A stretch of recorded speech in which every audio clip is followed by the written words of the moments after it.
Como convidado esta noite do Dr. Pedro Santana Lopes, o candidato presidencial André Ventura. Muito boa noite, André Ventura.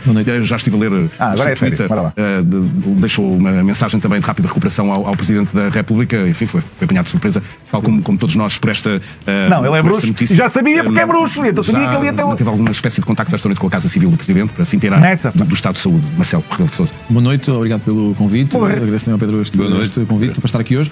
Antes de mais, desejar ao Presidente as melhoras, que tal como fiz na rede social, embora aparentemente na altura eu procurei fazê-lo logo soube que isto tinha acontecido. O diagnóstico era outro, segundo as notícias tinham sido avançadas. Em todo caso, o que é importante era desejar ao Presidente umas rápidas melhoras, que rapidamente volte com energia e com saúde ao espaço público. Tive a oportunidade mas mesmo tem energia, senão ninguém o atura, André. Soube disso, eu entendi que não devia fazer uma chamada telefónica para não incomodar num momento destes, até porque não sei se terá telefone ou não, mas enviei já há pouco, na verdade há cerca de 30 minutos, quando soubemos disto, ou 40 minutos, uma mensagem ao Presidente da República a desejar-lhe as melhoras e a esperar que rapidamente possa retornar à atividade pública e que corra tudo bem com a saúde. Esse é o desejo, essa é a minha vontade. Sei que o Presidente é um homem enérgico, é um homem com muita energia e, portanto, eu espero que rapidamente se recupere, divergências políticas à parte. Na saúde estamos todos juntos e esperamos todos o melhor uns dos outros. Portanto, espero que o Presidente recupere rapidamente e que regresse rapidamente à atividade pública.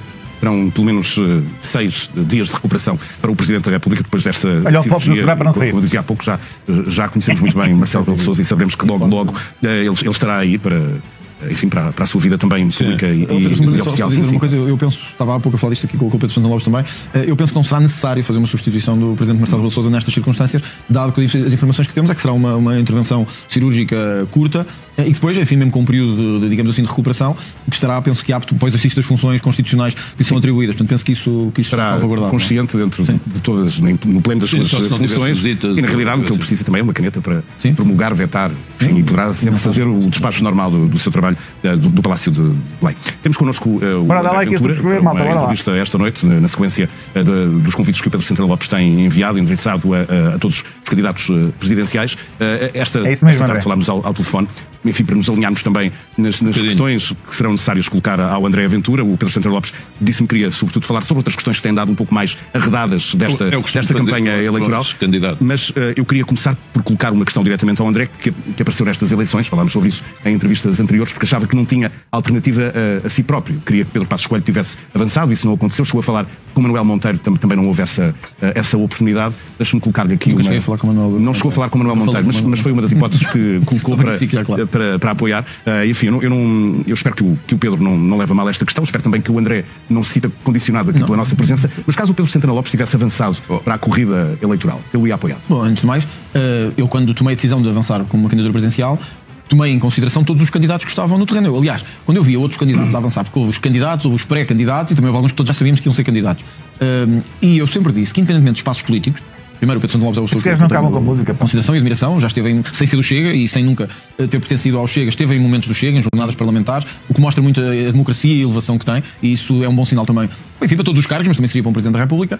E eu, obviamente, quando avancei, tive em conta os candidatos que existiam. Aliás, eu penso que foi assim que lhe disse aqui, que uma das razões fundamentais para ter avançado foi sentir que nenhum candidato dos que estavam, e hoje tenho a perfeita segurança disso, acho que as sondagens mostram isso também, não, mais do que a pessoa em si, nenhum dos candidatos, enfim, que tinham possibilidade de passar à segunda volta e decidir esta eleição, nenhum dos candidatos encarnava os valores que para o Chega eram fundamentais, no combate à corrupção, na questão da segurança, na questão da imigração, na questão dos impostos. E, portanto, se o Pedro Santana Lopes estivesse na corrida, se o Pedro Passos Coelho estivesse na corrida, se outros nomes estivessem na corrida, o meu raciocínio seria sempre olhar para todos os candidatos e ver qual teria condições de representar os valores que eu acho que são fundamentais na minha perspectiva. E, portanto, obviamente, qualquer candidato, um candidato de peso, como seria sempre o Pedro Santana Lopes, mudaria a equação do sistema. Não estou agora aqui a dizer que... Mas pelo menos obrigaria o Chega e a mim a refletir sobre isso, evidentemente. Acabou por não acontecer, apesar do Pedro Santana Lopes ter avaliado mas agradeço as palavras simpáticas do nosso convidado. Nosso convidado, que vamos começar por conversar com ele. Eu não sei se quer começar, por exemplo, pelas sondagens que têm aparecido. A última dá precisamente André Ventura na frente, mas lado a lado com o Almirante Gouveia e Mel.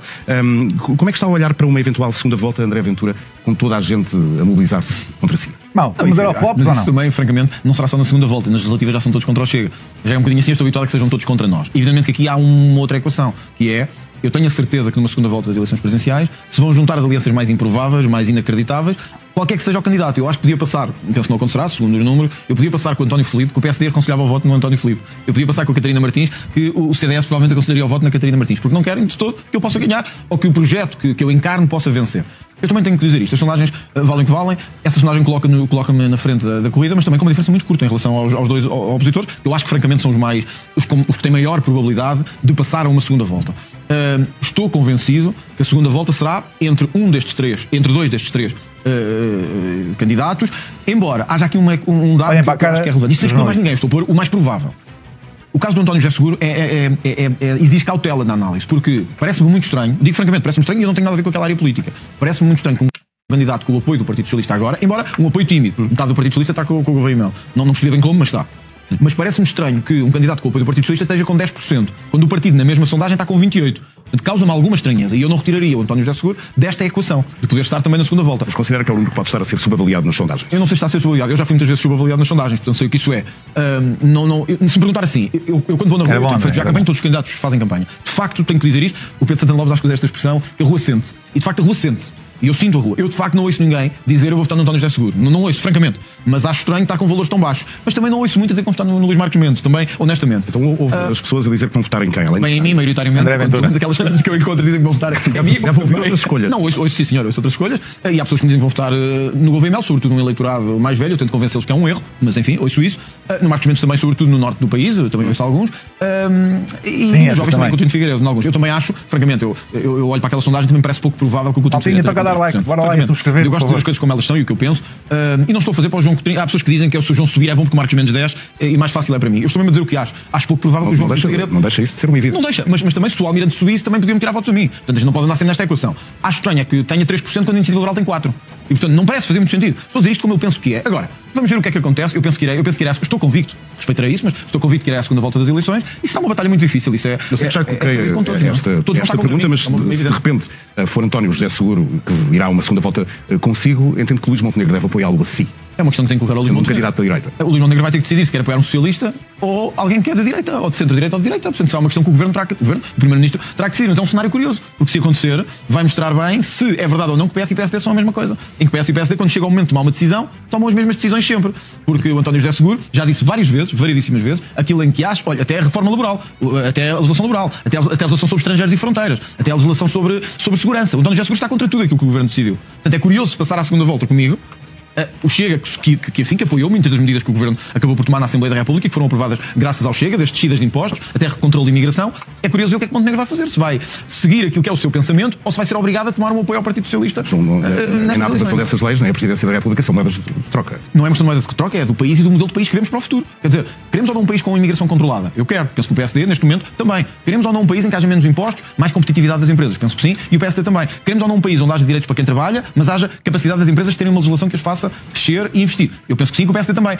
Ora, com tudo isto, e se António José Seguro está contra isto tudo, o que é que o PSD fará numa segunda volta entre mim e o António José Seguro? Mas enfim, essa é uma questão que o Luís Montenegro tem que responder. Pedro Santana Lopes, é a sua deixa. É a minha deixa. E o que eu gostava de começar por perguntar ao André, esclarecer que nós nos conhecemos há uns bons anos, tratamos por tu, não vamos fazer aqui de conta que não é? E eu gostava de perguntar ao André, a primeira pergunta, se ele gostava mesmo de ganhar estas eleições. Ou se... Eu até ponho a hipótese nos meus pensamentos assim, ele ficava mais contente se ficasse em terceiro. Porquê? Estou a divagar. Se ficar em segundo, se todos se unirem contra ele, é muito difícil. Ele não gosta de perder, também nem a feijões. Portanto, terceiro, um grande resultado, 20 e qualquer coisa por cima. Porque a questão é, veste, não é se tens capacidade para Presidente da República. Já pensaste o que é que pode acontecer politicamente se és eleito Presidente da República? E tu que sabes muito de direito, compara com o sistema francês. Eu vejo-te a seres eleito, esperar 6 meses e poderes pedir uma maioria para governares. Não te estou a ver sossegado no Palácio de Belém. Estás a ver com o estilo presidente, à espera de vetar ou não, promulgar, mensagem. Tu, Presidente da República, o sistema muda. Mas isso não há dúvida. Eu não vou ser um Presidente da República se for eleito igual aos outros. Isso não vou. Pronto. Isso não vou. Isso é uma evidência. Eu disse no debate com António José Seguro, sem nenhuma ofensa, que não vou ser uma jarra de enfeitar.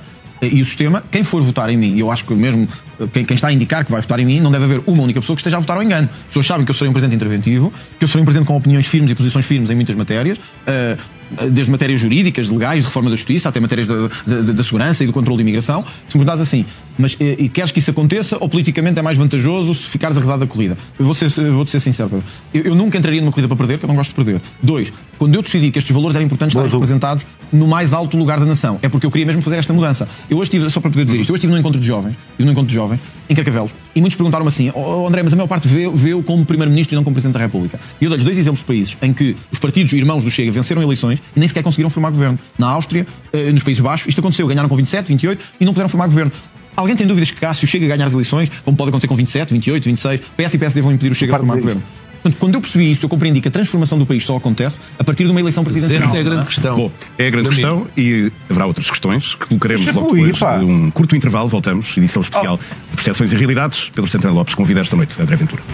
Eu não tenho a menor dúvida daquilo que minimamente conheço, que o André foi genuíno quando disse que em todos aqueles candidatos que se apresentaram às urnas, nenhum deles tem capacidade de representar os ideais do Chega. Isso é certíssimo. Pedro Passos Coelho, naturalmente, teriam de falar, mas sim, faria sentido que tivesse muitos pontos de convergência. E Santana Lopes eu também acho que sim. Também acho que seria algo a pensar e seria algo que faria sentido existir ali um apoio. E o PS não é o PS e o PS2, portanto, isto vai ser realmente revelador. Entretanto, o Santana Lopes acaba por fazer a pergunta que toda a gente lhe faz, não fazendo a mesma pergunta, porque no início da pergunta toda a gente pensou, também tu, se ele gostava de vencer ou não, mas depois ele reformulou, ele encaminhou a pergunta para o sítio certo, que é, André, se tu realmente encaraste esta candidatura como um dever perante Portugal de existir um candidato mais à direita, com os nossos ideais, em quem se pudesse votar, não é? E com um nome com força, quer queiramos, quer não, os nomes são o que são, tanto que aqui os nomes que se falaram, não é? Foi Pedro Passos Coelho, Santana Lopes ou André Ventura. Portanto, acho que somos claros e temos de ser humildes para perceber qual é que é o peso que tem cada nome. Mas pronto, pelo menos disso ele já percebeu como é que iria ser o dia seguinte. Como é que ele se iria sentir quando tivesse de desempenhar as funções de Presidente da República. E acho que o André esteve muito bem, dizer que todos sabem ao que vão, que vai ser um Presidente muito mais interventivo, que não vai ser uma jarra de enfeitar, como ele gosta de usar, eu costumo chamar o corta-fitas, ou selfies, mas ele disse que não ia ser uma jarra de enfeitar, isso já todos estamos à espera, não é? Vai ser, acho que vai ser giro. Eu acho que, ou iria ser giro, ou vai ser giro, mas uma vitória de André Ventura seria o grande passo para a mudança necessária para acabar com os abusos em Portugal. Mas, vamos ver.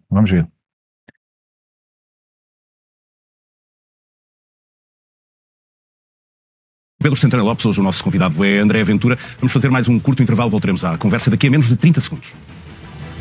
Adoro este intervalo. Em nome do futebol, vamos a quanto é que eles estão a cobrar por esta publicidade? Tempestades.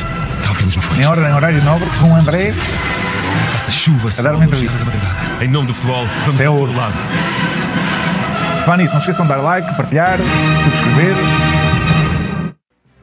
Pedro Santana Lopes comentava aqui em off que com todos estes intervalos o mais provável é que os nossos espectadores tenham essa necessidade, mas isto é compreensível, a publicidade sobe muito quando vem este convidado aos estúdios, não é? Dizem para aí, dizem para aí, mas pronto, nós estávamos a falar, eu tinha-lhe perguntado se ele queria mesmo ser Presidente, já percebi que sim, e não tinha dúvidas que sim, mas depois das perguntas que pus eu gostava de perguntar isto, imagina, és eleito, mas pode ser em março, mais ou menos, a Constituição diz nos 6 meses seguintes o Presidente, depois de eleito, não pode dissolver a Assembleia.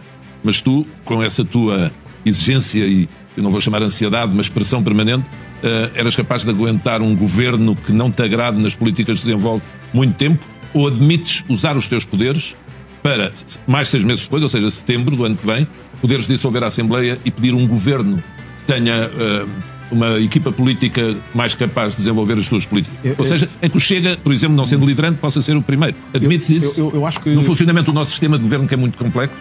Eu acho que nós não devemos ter eleições a cada 6 meses. Acho mesmo. Acho que é mau. Não obstante o Chega, no caso, ter beneficiado disso. É mau para o país, é mau para a economia, é mau para as empresas, é mau para o crescimento, é mau para o emprego. Nós não devemos ser fatores de instabilidade. Eu não quero ser fator de instabilidade. Quero ser fator de segurança das pessoas, de estabilidade, etc. Também não acho que devamos ter golpes de Estado constitucionais a partir do Palácio de Belém. Aliás, tu sabes bem o que isso é. Tiveste, e erradamente, na minha perspectiva, e nem é questão de tu teres pago um preço. O país pagou um preço pelo que aconteceu, um preço que hoje é evidente para toda a gente, embora na altura pudesse não ser evidente para muitos. Portanto, eu não acho que o Presidente deva ser um fator de sabotagem, de bloqueio ou de golpear o Governo através de formas... O Presidente deve ser solidário com o Governo. Solidário e ao mesmo tempo independente. Institucionalmente. Acho que, aliás, mesmo face aos meus 2 opositores principais, Eu sou o que garanto mais independência face ao governo que temos hoje em funções. Quem achas são os teus opositores O Marcos Mendes e o Gouveia Melo. Isto face às sondagens. Acho que o caso do Marcos Mendes é evidente que é um pivô de Luís Montenegro, na minha perspectiva. E portanto ele fala muito em independência, mas é quem mais está ligado ao governo. E portanto um presidente tem que fiscalizar o governo. Será difícil para Marcos Mendes, visto que ele é o maior, talvez intermediário de interesse do governo. Portanto vejo difícil como é que venha a ser o fiscalizador do governo. O Gouveia Melo, francamente, trabalhou com todos os governos, quer com um, quer com o outro, diz que votou já nos dois, no PS e no PSD, e acho que tem pouca independência do ponto de vista político e do ponto de vista do pensamento político. Tenderá a ser um presidente simbólico, tenderá a ser um corta-fitas. Mas deixa-me dizer-te uma coisa, eu aqui não vou discordar. Eu acho que serei o único destes três que não é um corta-fitas, portanto, respondendo à tua pergunta diretamente, Sim. eu serei muito mais interventivo que o Marcos Mendes ou o Gouveia Melo, isso é uma evidência. Sim. Serei muito mais escrutinador e serei muito mais, digamos assim, não vou dizer impositivo, mas as pessoas que sabem, e quem for votar em mim também sabe, que vai haver áreas, desde o combate à corrupção, à questão da segurança, da imigração, que eu vou, ora, deixar um sinal claro de apoio, ora um sinal claro de veto e de não aprovação, em áreas que considero fundamentais. Portanto, eu não quero ser o presidente que governa, mas também não vou ser o presidente que vai ficar a olhar. E neste sentido eu acho que o país pode contar com isso. Eu até acho que o país quer isso. Eu acho que já passaram muitos anos em que tivemos presidentes absolutamente simbólicos, de fachada, absolutamente jarras, e não é isso que eu acho que a população quer hoje. É isso que eu procurarei ser. Pode chegar à dissolução do Parlamento. Pode chegar um dia à dissolução do Parlamento. Se houver um caso de corrupção grave no governo, eu não vou ficar a olhar para o lado. Já dei provas disso. Na Madeira, quando foi preciso derrubar o governo de Miguel Albuquerque, lá estava. Mesmo pagando um preço eleitoral por isso. Se houver corrupção, lutarei contra ela. Se sentir que o governo se alinhava com interesses estrangeiros, indivíduos, atuaria. Traição? O que quero dizer é, ou se em vez de nos aliarmos com a Inglaterra, com a França, com a Alemanha, nos aliássemos com a Venezuela, com o Irão, eu tomaria uma decisão sobre isso. Agora, não quer ser um presidente que está sempre a causar instabilidade. Isso acho que as pessoas não querem. Essa tua resposta é muito importante, mas levanta duas questões-chave. Primeiro, has de compreender que eu não vou estar a interromper-te cada vez que diz uma coisa que eu não esteja totalmente de acordo. Pronto, tu estás aqui, és convidado, não vou estar a dizer se o Pedro Marinho é que pode fazer isso, se quiser. Mas a resposta que tu deste de dizer não, em princípio não, a não ser que algo de grave aconteça, acho que é muito importante na definição do que é que cada presidente faz. Eu, com toda a franqueza, acho que os outros nem equacionam estas questões, porque são de facto um modelo de presidente não interventivo, como dizes. Pronto. E eu assumo isso. Eu não estou a tentar esconder isso. Eu acho que há mesmo uma evidência a 3 ou a 4 nestas eleições. Acho que os outros candidatos serão candidatos de poder residual. Mas as razões que tu deste, se houvesse um governo liderado pelo Chega, tu também não eras independente. Ou seja, tinhas que te demitir de presidente pelo teu raciocínio. Estás a ver? Marcos Mendes é independente. Imagine-se que venha acontecer um governo liderado pelo Chega. Se houver um caso de corrupção no governo do Chega, eu dissolverei o que tiver que dissolver, mesmo que seja um governo do Chega. Ninguém tenha dúvidas disso. Como penso que afastei quem tinha que afastar, mesmo quando doía ao Chega e quando gostava. Ser independente é mostrar se consegue, sobretudo, responder ao interesse das pessoas e não a interesses de jogo partidário. Quando eu estava a referir-me ao Marcos Mendes é porque eu acho que ele é de facto, a questão é que, ou seja, o Luís Marcos Mendes não é sequer o candidato do PSD, é o candidato do montenegrismo, é o candidato deste atual primeiro-ministro, que tudo fez para que fosse ele e não outro, e bloquear o espaço completamente a outro. Não vou agora dizer apenas o teu caso, mas acho que o teu caso é um deles. Acho que houve e acho que houve um acordo feito entre Montenegro e Marcos Mendes para ser ele o candidato, em troca de comentários favoráveis na televisão. Isto é grave, o que eu estou a dizer, mas é o que eu acho, é o que eu penso, e portanto terá que se, já lhe disse-lhe na cara dele, portanto não estou a dizer nada que não lhe tenha dito ao Marcos Mendes. Acho que ele é de todos o que será menos independente. Acho que vai levar o governo ao colo, vai proteger o governo até ao último caso. Eu dei um exemplo, Pedro, que as pessoas podem confirmar. O caso dos incêndios, em que quando houve incêndios com um outro governo, Luís Marcos Mendes disse isto era grave, tinham que ser apuradas as responsabilidades. E ele aí tinha razão. Eu ouvi-te a dizer isso. Quando chegou ao governo de Luís Montenegro, que não estava lá no combate aos incêndios, desapareceu quando não tinha que desaparecer, mas sobretudo lidou mal, na minha perspectiva, com o processo, e Luís Marcos Mendes disse este não é um momento de críticas. Então vamos ter um presidente que não é capaz de criticar o governo. Isso é um mau princípio. E eu isso, Marcos Mendes, já sei. De outros candidatos não sei se farão ou não. Acho que Marcos Mendes não tem essa independência. A tua resposta levanta uma questão que eu há muito tempo gostava de colocar assim num estúdio como este, que é quando tu dizes se aparecer um caso de corrupção, mas é que o teu pensamento, André Ventura, doutor em Direito, não achas que muitas vezes julgas com uma ligeireza excessiva se alguém é culpado de corrupção ou não? Ou seja, não achas que é mais, por exemplo, o Marcos Mendes tinha a posição, quem é arguído tem que se demitir. Eu também nunca concordei. Não concordo com isso. Uma coisa é acusado, já foste, já fui arguído. Eu fui uma vez, já não sei porquê, mas fui uma coisa há pouco tempo. Mas achas que fica bem como professor de Direito? Não achas que devias ir por outro caminho? Aliás, o Marcos Mendes disse: o senhor não é xerife, não foi xerife, falou em xerife. Mas tu de facto não podes mandar prender ninguém. Se fosse eleito primeiro-ministro ou presidente. Posso garantir que temos leis que efetivamente garantem que os corruptos são presos. Isso é outra coisa. Posso tentar provocar e orientar o sistema nesse sentido. Para responder de forma clara nos dois cenários. O primeiro. Eu ainda tenho momentos agora, penso que isso ainda está a correr. Houve quer associações de ciganos, quer de minorias que meteram processos. Eu sou arguído nela. Por causa do bairro, aquele bairro da Margem Sul. Jamaica, isso já aconteceu, e aí não cheguei a ser arguído, mas fui condenado civilmente por ter dito que eram bandidos. Também tenho várias associações de ciganos que meteram processos. Sou arguído. Estamos a falar de outros casos graves. Outras coisas, não é? O que eu acho é que nós temos que ter algum critério aqui, e eu percebo quando tu dizes assim, mas se alguém for suspeito de desviar dinheiro público, mas só suspeito, temos que esperar que seja condenado com trânsito em julgado a decisão. Vamos ser francos, nunca mais ninguém sai de cargo nenhum, porque nós estamos a ver até no caso do Sócrates. Esse é o problema da justiça. Exato, e nunca mais vamos ter. Mas quando tu dizes é tudo corrupto, o que eu acho, a minha regra, não achas que é errado? Mas eu não digo isso. O caso de Miguel Albuquerque, ele vai-me processar também.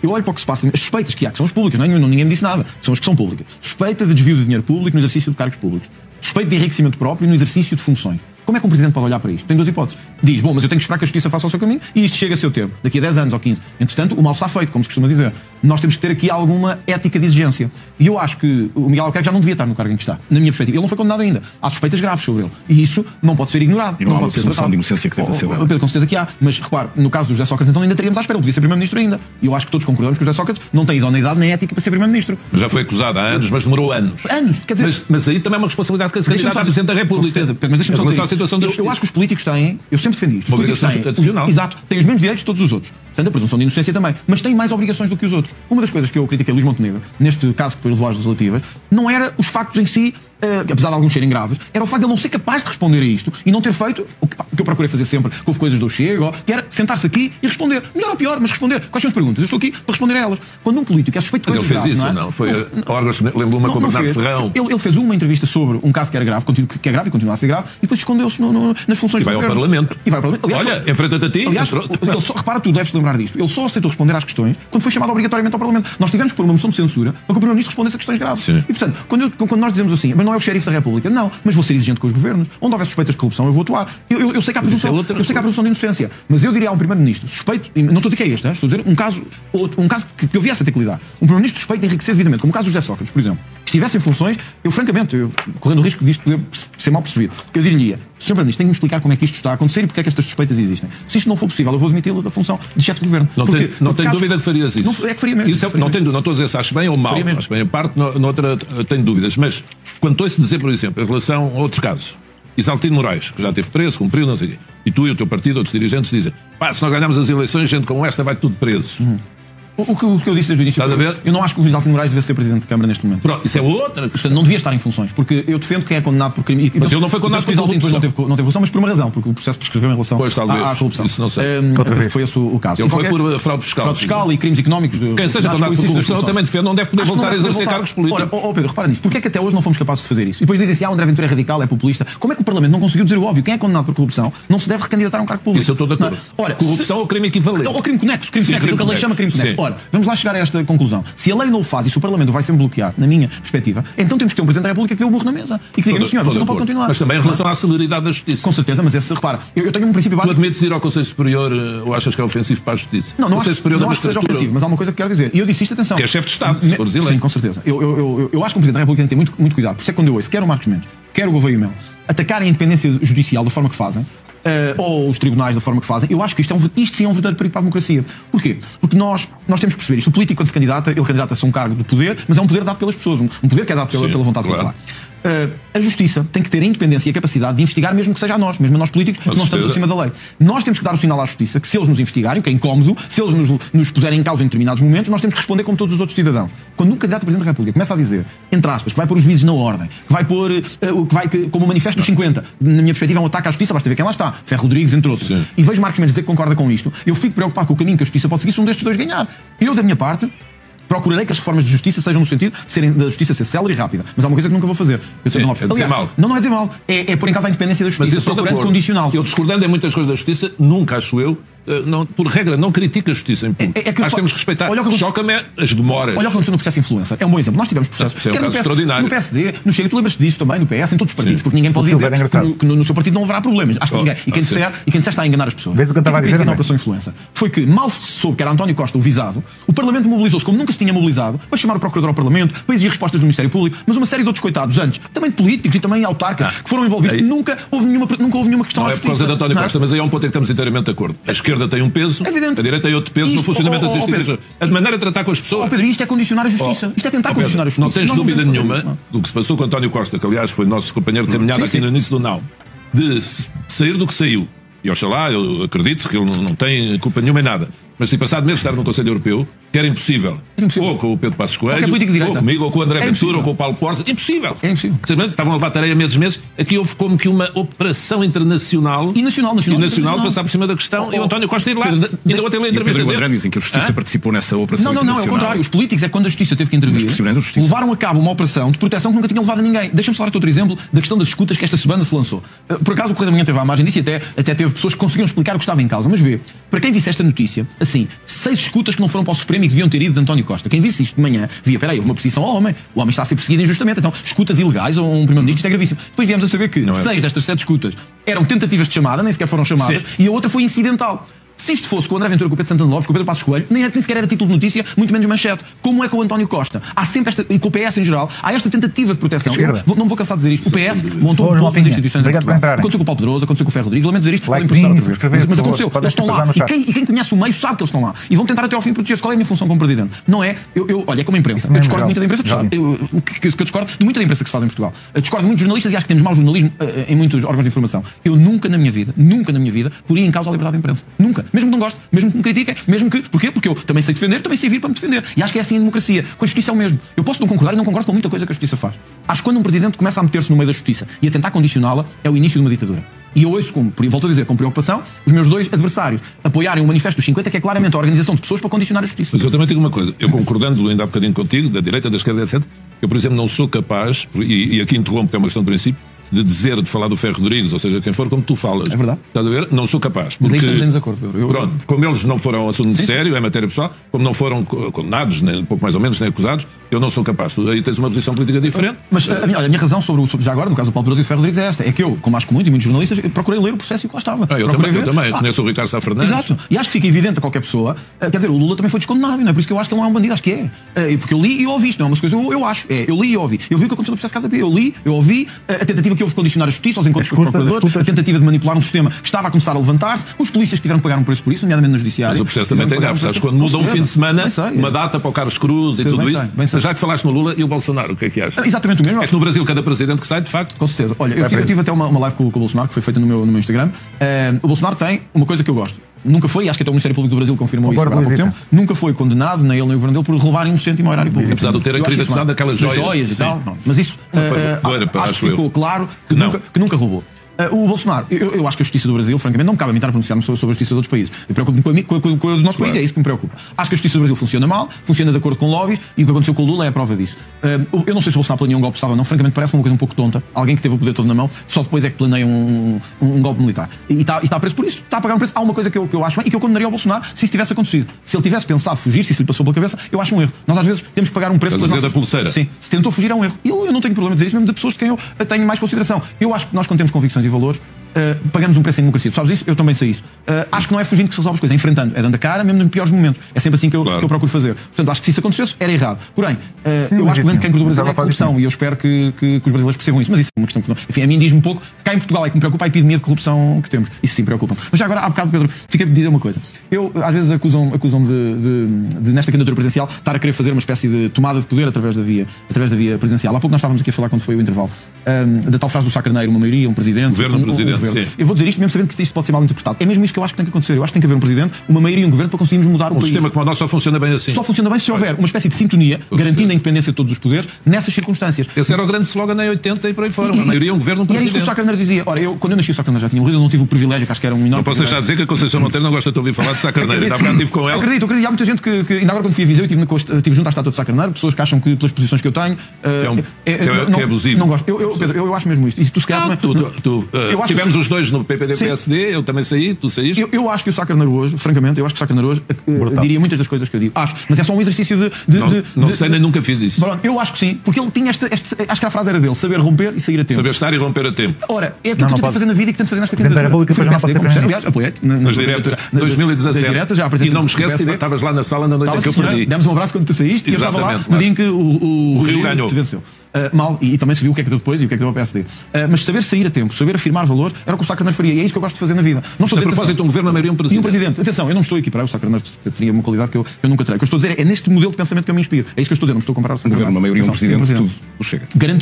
Tudo a querer a mudança e tudo a querer uma reforma. Garantindo a independência de todos os poderes. Por isso nunca me vão ouvir dizer que vou pôr em causa o funcionamento da justiça ou da imprensa. Posso criticar a imprensa, porque acho que se deve também. Pedro nem consegue entrar. Tu tens que me perguntar. Aqui me devem perguntar. Não, perguntam o que entender, eu também respondo o que entender. Acho que aliás era o Cunhal que dizia isso. Pode-me perguntar o que entender e eu responderei o que entender. Acho que sim.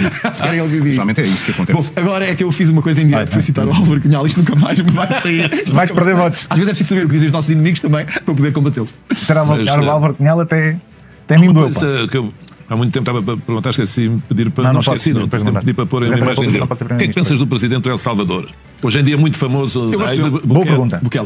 Que tem as tais prisões para sempre dos criminosos, que hoje em dia é visto como um modelo, quase um ídolo. Eu gosto dele. Não, em algumas coisas. São levados depois os imigrantes ilegais. Sim, são prisões. Eu convido as pessoas a irem à net ver Presidente de São Salvador, prisões de sistema de justiça. Mas o Pedro acha que esse tipo de prisões são um modelo, devem funcionar como um modelo para o resto do mundo? Não. Agora, São Salvador era o país com o maior índice de criminalidade, era o paraíso. E hoje em dia, ele disse uma coisa... Está abaixo da Suíça. É um país mais seguro que a Suíça. Eu vejo muitos vídeos dele. O tipo, por exemplo, ele tem coisas assim um pouco... Ele tem idade do André. Sim, mais novo um bocadinho. E ele diz assim, olha, meninos, na escola tudo cortar o cabelo. Eu tenho barba, o cabelo um bocadinho comprido, mas eu já tenho 40 e não sei... Olha, está ali ele. Agora, disciplina desde a escola, porque o mundo está nesta bandalheira, e ele disse isto na ONU, é por não haver disciplina desde a escola. Portanto, é um tipo de grande defensor da ordem, mas o que ele faz aos tipos dos gangues, como ele chama, já deves ter visto, é impressionante. Todos ali... Não, eu não defendo nada disso em nenhum sistema prisional.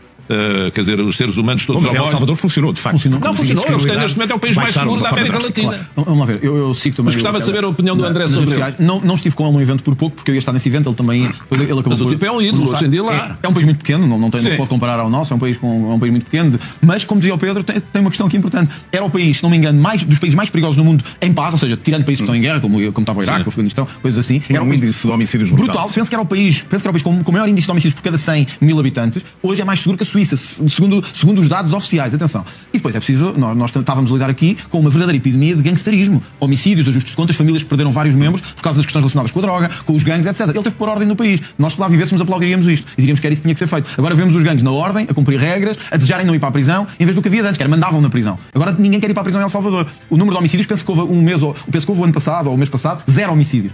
Já vi que também segues. Eu sigo. O que está a passar lá é impressionante. É impressionante. Eu acho que tinhas uma pergunta para pôr a propósito de imigração, que é um caso também temos de falar. Vamos para o intervalo. Mas que eu acho, de facto, que hoje as pessoas em Portugal, sobretudo estes crimes agora ligados à droga, etc., que acham que isto é uma bandalheira e fazem o que querem, sim, é preciso um bocadinho desta ordem para pôr ordem aqui no país também. Um bocadinho, bastava um bocadinho. Mas a questão é que este Presidente transformou também as prisões de El Salvador num negócio, sobretudo. É isso. Negócio não sei. Agora, em frente de cada cela, está um guarda todo armado. Os Estados Unidos pagam 24 horas por dia. Alguns dos deputados dos Estados Unidos vão para lá. Esse é um problema entre El Salvador e os Estados Unidos. A mim o que me interessaria se vivesse lá é que a minha família pode andar na rua em segurança sem medo de levar um tiro na cabeça. Nós não podemos comparar a segurança em Portugal. Portugal não está nesse ponto. Mas hoje começamos a ver coisas assustadoras em Portugal que não víamos há uns anos, não é? Eu partilhei no outro dia o vídeo do indivíduo que foi assassinado de Mora Usaria, sufocado, um idoso que foi sufocado até à morte, e vi o corpo a sair, vi a família a chorar, e eu às vezes pergunto assim: quem faz justiça a estas pessoas? Quem fará justiça? Ou seja, isto nunca devia ter acontecido. Eles não deviam cá estar quando só se fora. Se cá estivessem, deviam estar presos, porque já tinham um longo historial de crime. O que acontece em Portugal é que as pessoas sentem que não acontece nada. E eu quero ser esse presidente da ordem um bocadinho. Há notícias do nosso presidente? Ainda não. Eu penso que estará provavelmente na sala de operações. Vamos agora fazer mais um intervalo nesta edição especial de Percepções e Realidades. Hoje o convidado é André Ventura. Voltamos já.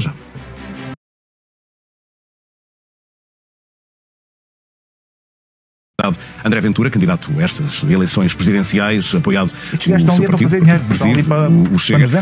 Sou eu que vou pegar neste reinício da entrevista. Deve ter visto, André, as imagens deste fim de semana de longas filas com milhares de cidadãos israelitas à porta da Embaixada Portuguesa em Tel Aviv, a tentarem aproveitar aqui uma janela de oportunidade, dado que esse regime especial que permite a legalização como cidadãos portugueses dos sefarditas, no fundo, e portanto, eu penso que temos essa imagem, vamos vê-la, mas são longas filas com centenas e centenas de pessoas, sim, à porta da Embaixada Portuguesa em Tel Aviv. Não assustem, estas imagens não me chocam, André?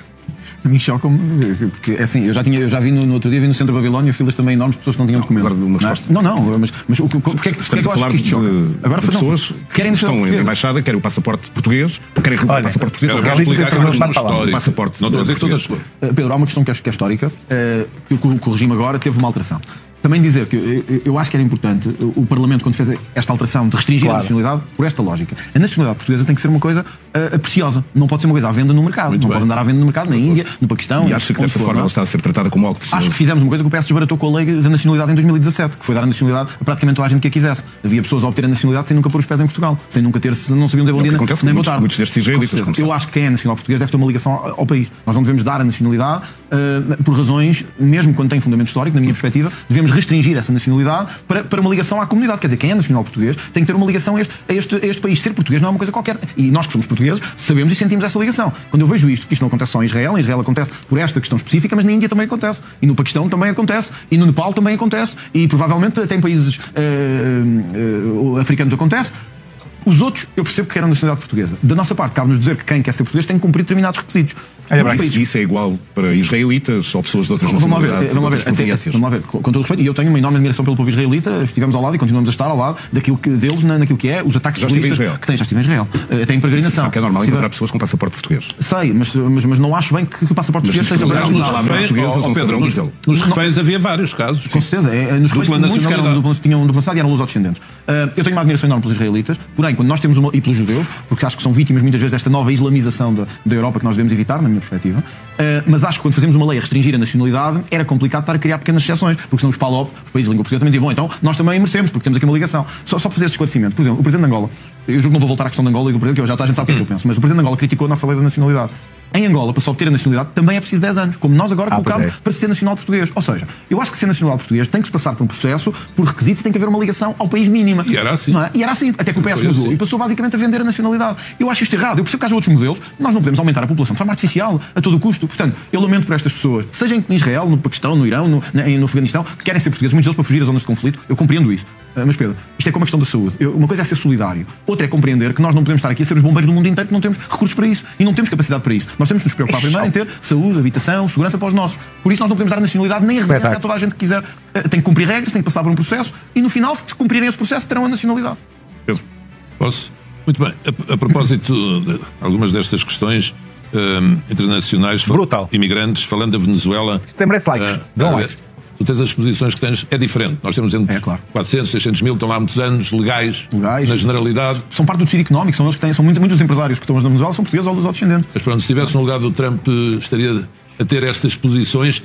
E eu, a propósito de Trump, enfim, um dia, se calhar virás falar com o Germano, não sei, são matérias para essa conversa. Não, mas o principal, a propósito de justiça e política e a tua posição, achas que os ficheiros Epstein devem ser todos divulgados ou não? Então, se estivesses lá Procurador-Geral, o que é que defendias? Então vamos por partes. Primeiro, a questão do Trump e da Venezuela. Uma coisa que para mim é clara. Se eu fosse presidente de um país, ou se vier a ser, que está a ser invadido por tráfico de droga oriundo de um determinado país, eu procuraria usar todos os meios à disposição de Portugal para neutralizar isso na origem. Porque muita da droga que está a entrar nos Estados Unidos vem da Venezuela e vem de cartéis de droga protegidos pelo presidente da Venezuela. Agora vou dizer uma coisa que é quase... Se Portugal tivesse uma epidemia de droga como os Estados Unidos estão, e nós estamos a ter vários problemas com droga em várias cidades do país, eu procuraria. Outra questão é que Portugal tivesse a capacidade de o fazer. E nós não podemos ser irresponsáveis. Não levas a mal que eu diga. Aqui há uma similitude entre o Trump e tu. Bom. O Trump executa. Eu não estou a dizer que discordo, quer dizer, daquela maneira assim, as lanchas que vêm com a droga, ele manda atacar para ele é guerra. E é o que eu acho. Na realidade, o que ele pretende nesta altura é depor o presidente Nicolás Maduro. Mas antes disso está a limpar o tráfico por mar e vai limpar por terra. Os Estados Unidos sabem, e Portugal também, infelizmente, na Costa Sul, aliás, a nossa Polícia Judiciária e a Polícia Marítima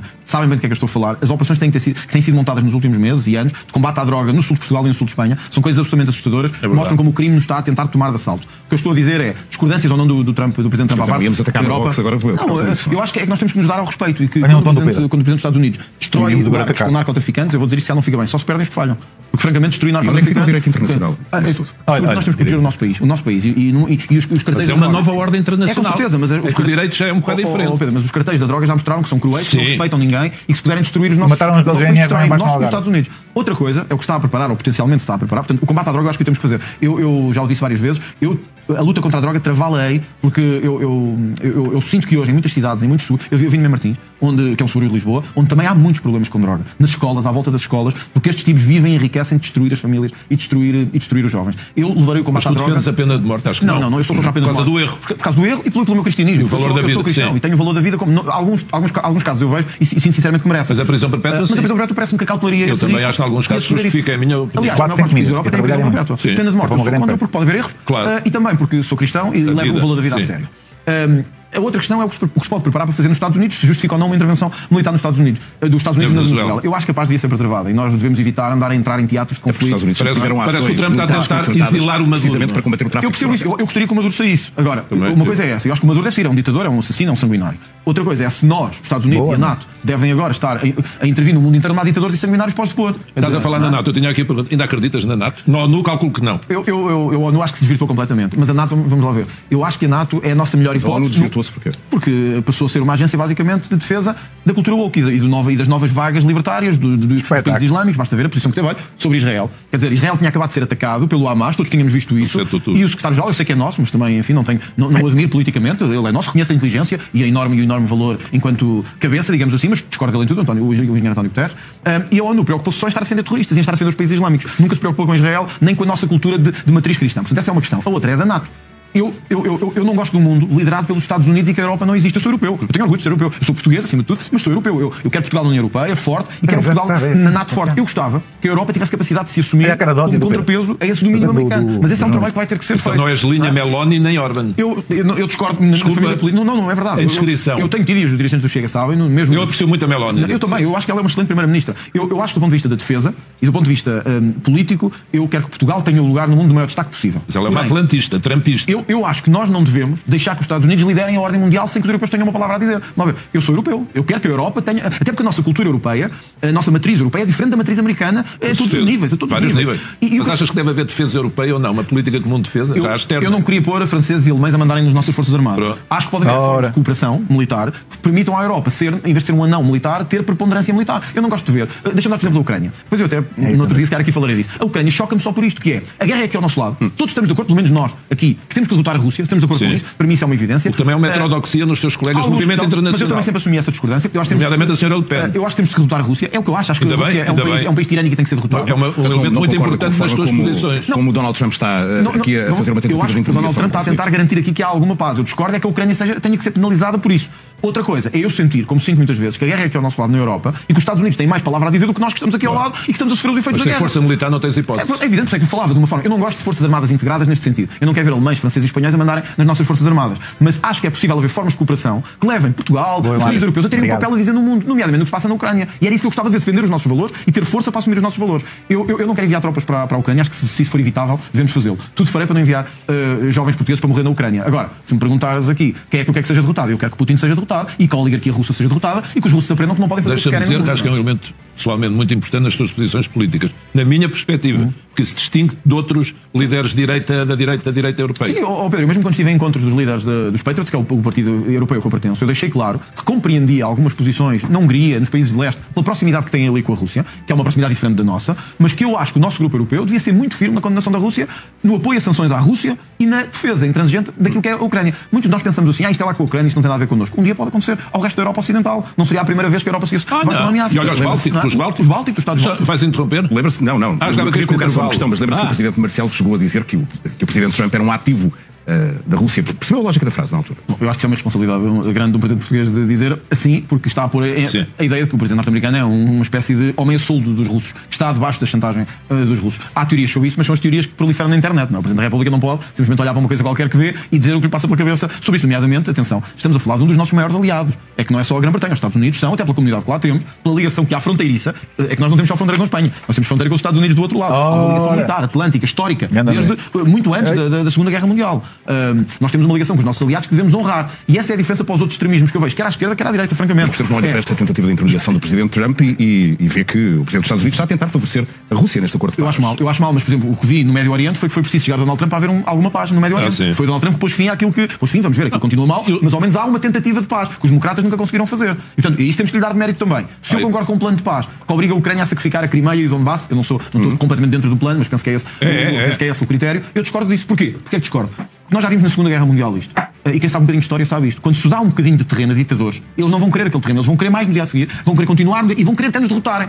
E nós, como dizia o Churchill, nós aos tiranos só respondemos de uma forma, derrotámos-los. E eu acho que é isso que temos que fazer. Não estou a ser romântico, temos que os fazer por uma pergunta um bocadinho. Pedro, não respondi sobre os ficheiros do Epstein. É verdade. Eu acho que este é daqueles casos em que também tem que se dizer aos republicanos, apesar de eles serem nossos aliados, que não se pode ter estas incoerências. Eu ouvi durante a campanha eleitoral, quer o presidente Trump, quer os seus aliados no Congresso, dizer que deviam ser divulgados publicamente os ficheiros Epstein. E que isso era importante para perceber as ligações entre o poder político, económico e os crimes de abusos sexuais. Não se pode, quando se chega ao poder, dizer que afinal já não vou divulgá-los porque metem o nosso nome em causa. Não, tem que ser divulgados, tem que ser conhecidos e francamente eu acho que quer eles queiram, não vão acabar por ser todos conhecidos. Claro. Porque isto não se vai esconder. A verdade não se esconde durante muito tempo. Até estranha que dura tanto tempo. Ainda estranha como é que ainda não saiu. Não se pode dizer em campanha uma coisa e depois fazer outra coisa. Já agora perguntas um bocadinho com pimenta como é que defendes cá mandamos nós. Até a propósito de um artigo publicado hoje por uma colega aqui do Pedro, num órgão de imprensa escrita, chegas à Espanha e gritas abaixo o Sánchez e... Eu já não vou dizer viva a Espanha, porque isso não sei. É uma boa questão. Agora, estás a ver? Achas que deves fazer isso ou não? Vais dizer, é por causa da corrupção. É por causa da corrupção. Estás a julgar. Não só. Bom, é isso. Nós olhamos e apreciamos também o que se passa lá fora. Sim. Ainda agora vimos mais casos de corrupção que aconteceram na Ucrânia também. Não podemos ser cegos a isso e temos que o saber denunciar. Ainda ontem, penso que foi ontem, nós tivemos um novo caso em Espanha do tal ministro que está preso, dizer que o primeiro-ministro lhe ofereceu vantagens para ficar em silêncio. Eu não tenho dúvidas do que estou a dizer. O primeiro-ministro, Pedro Sánchez, é um criminoso. É alguém que se tem apoderado do aparelho de Estado em Espanha, que está a evitar eleições a todo o custo para evitar perder o poder. É um caso impressionante de durabilidade negativa. E eu acho que nós também temos que ter a capacidade de, às vezes, dizer aquilo que pode causar mais abanão, mas dizer o que tem que ser dito. E eu lembro-me. Eu não sei se olha, o Milei disse pior. O Milei disse muito pior. Eu estive nesse evento em que o Milei também esteve. E posso dizer uma coisa: quando eu disse que o Sánchez devia acabar na prisão, levantou-se um público enorme, gigantesco, que gostava de ouvir isto mais vezes. Mas se o André Ventura for eleito, a pós-institucional terá de ser obrigatoriamente outra, ou não? A relação entre Estados é diferente da relação entre pessoas. O Estado português manterá as relações que tem que ter com todos os povos, nomeadamente com o Brasil. Se a pergunta é essa, eu deixarei de pensar que o Lula é um corrupto se for eleito Presidente. Se eu for eleito Presidente da República, não vou pensar exatamente o mesmo. Penso que ele saberá aquilo que eu penso, e se for eleito Presidente, ele saberá que é isso que eu penso dele. Isso não me terá em causa as empresas portuguesas que estão no Brasil, as pessoas que estão no Brasil e os muitos brasileiros que estão cá também. Eu não vou perseguir brasileiros por causa do Lula. Eles não têm culpa. Aliás, muitos deles vieram para cá por causa do Lula e da desastre económico. E aceitarias o convite oficial dele para visitar o Brasil ou farias tu um convite?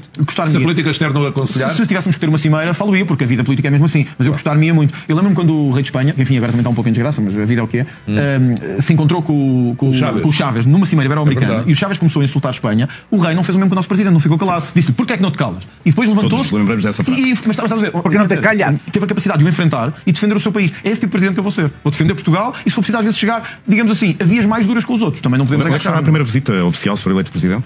Bom, eu já disse que acho que é o Vaticano pela minha ligação católica e pessoal. Viste onde está hoje o Papa? Acho que é, não vi, não tinha visto. Gostava, acho que de defesa da nossa matriz cristã e da nossa cultura cristã, eu respeito todas as religiões, mas acho que nós temos que dar um sinal ao país e nas escolas, há bocado estávamos a falar das escolas, hoje sinto que há uma espécie quase de vergonha de assumir a nossa cultura cristã. E eu gostava de ser o presidente que, respeitando todos os que são e os que não são, porque eu também já confesso que não fui, eu já me batizei com 14 anos, portanto fui também aquilo que se chama, digamos assim, pagão durante um tempo, não tinha religião, não fui batizado, fui com 14 anos por escolha minha, hoje sou um cristão convicto, um católico convicto, e gostava que o país assumisse sem vergonha a sua herança e a sua matriz cristã. Isto não é obrigar as pessoas a ser religiosas. É não termos medo nem vergonha da nossa história cristã. Também um lado pessoal nessa visita ao Vaticano. É uma entrevista brutal. Mas seria um lado sempre do Estado português. Se quiser ir ao Vaticano, como já foi, muitas vezes vou eu próprio. Aqui acho que era importante o Estado português dar um sinal ao mundo que a nossa cultura é cristã, que não nos deixaremos condicionar por nenhuma cultura externa, nem deixaremos menorizar a nossa cultura cristã. Dou-te um exemplo só para terminar. Crucifixos nas escolas. A mim não sei porque é que nós temos que estar a tirar os crucifixos das escolas, porque os muçulmanos ficam chateados. Quer dizer, nós somos ou não um país de cultura cristã, quem vem para cá tem que nos respeitar e tem que respeitar a nossa cultura. Portanto, eu daria um sinal ao mundo que Portugal é cristão, do ponto de vista da cultura, e que temos orgulho nessa cultura cristã. Mas o Presidente da República, se fosse eleito... Deixem-me só interromper a vossa conversa. Vamos, neste momento, em direto para a porta do Hospital de São João, porque já terminou o Hospital de São João no Porto. Ainda temos alguns minutos até ao final. Não dizendo o nome, posso só ler um bocadinho uma mensagem que recebi. Diz: boa noite, Sr. Doutor. Não me lembro de ver tantos anúncios na TV, nem no intervalo do Sozinho em Casa, na véspera de Natal, mas está a valer a pena. Há 5 anos fui mandatário financeiro da campanha está a dizer quem é? De outra pessoa, okay. Mas agora vou votar. Okay. André Ventura, manda um abraço. Ainda fui aluno dele no doutoramento da Nova. Já agora deixa-me perguntar-lhe, Pedro Santana Lopes, porque programa após programa temos falado sobre isso. Começou por me dizer no meu regresso à informação privilegiada que estava indeciso entre o António José Seguro e o João Coutinho de Figueiredo. Não vai colocar André Ventura nessa está ali no martelo. A conversa ainda não acabou, mas não é fácil. Não é por causa dos debates, também nestas entrevistas que vai fazer. Sim, o que tenho ouvido aqui dele é muito melhor do que aquilo que ouço nos debates. E acho de facto que é pena. Eu acho que faz falta isto, as pessoas terem tempo para falar livremente aquilo que são e como são. Pedro, isso me permite só dizer isto, que eu também tenho recebido aqui muitas mensagens a felicitar o programa e dizer que está a ser incrível. Muitas vezes, eu não estou a dizer, eu também tenho culpa, eu não me estou a fazer de vítima agora, porque eu também tenho um estilo próprio, Pedro também sabe, de confrontacional. Mas hoje é raro em televisão nós termos tempo e momento de poder dizer o que pensamos, e no meu caso eu sinto isso muitas vezes, sem estar a cada segundo a receber ou provocações ou ataques ou perguntas que não são perguntas, são enviesadas. E isso também muitas vezes dificulta que eu possa esclarecer tudo aquilo que penso. Não estou a vitimizar, que eu também tenho o meu próprio estilo. Mas muitas vezes, entrevistas que me fazem. Tens muito espaço na televisão, normalmente. Não estou a dizer, e vou, e assumo isso. Assumo e vou, porque eu não me escondo. Mas muitas vezes, as entrevistas que me fazem. Não, há uma coisa que é verdade, se as pessoas embirram contigo à partida, a conversa não é livre. Claro, é evidente. E essa é a diferença de hoje, numa conversa aberta e franca, que eu espero que as pessoas decidem se é isso que querem. O que me disseste agora, por exemplo, do Putin, que eu já sabia, em princípio, a tua posição. Mas a maneira como o disseste é muito importante, que é uma questão central no nosso mundo hoje em dia. A posição face à Europa, o que disseste do Trump dos arquivos Epstein, são questões de princípios e valores, da coerência.